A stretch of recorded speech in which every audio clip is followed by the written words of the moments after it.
My name is Jonathan Horn. I'm a business reporter here at UT San Diego. I cover mostly economics, employment issues.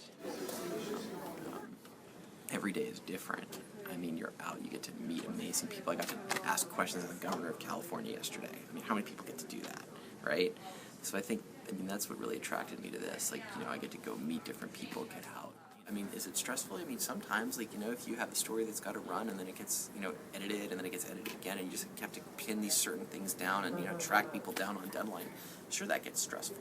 But, in terms of what you're able to do, I could not imagine, sitting in an office, all day and, crunching numbers or something like that. I just don't see myself doing that. To become a competent business reporter, I think you need to be able to understand data and numbers and be able to turn those numbers into a narrative story.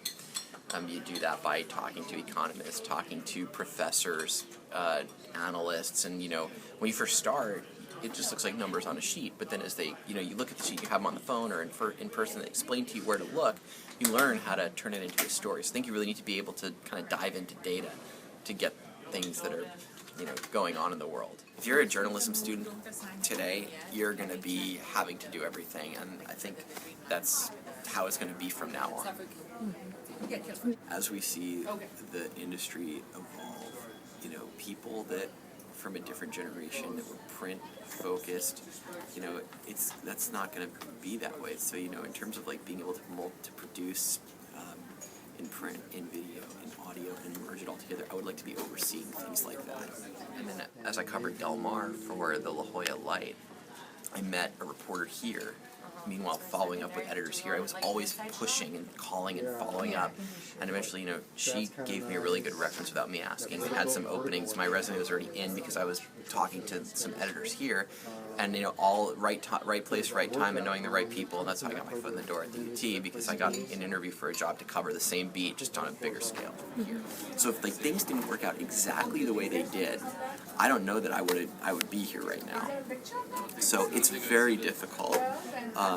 And I know a lot of people say they want to write, and so I don't know that, and for every person that's qualified, there's a bunch of people that just want to do it and send in stuff, and it just dilutes the resume pool. And I think it's really hard, so you have to, make sure you know the right people and that you have the right skills, but not only that, you have to make sure that people will look at you. So you really have to be pushing and knocking on doors. And most of the doors are not going to open. I mean, I think when I finished school, I sent resumes out everywhere, and most of them I never heard back. So you just have to keep, pushing and pushing and pushing, and being persistent and being at the right place in the right time, and having the skills that when that person that you do know asks you for work samples, you're right there to hand it to that person. And it shows that you can do everything they ask and maybe even a little more.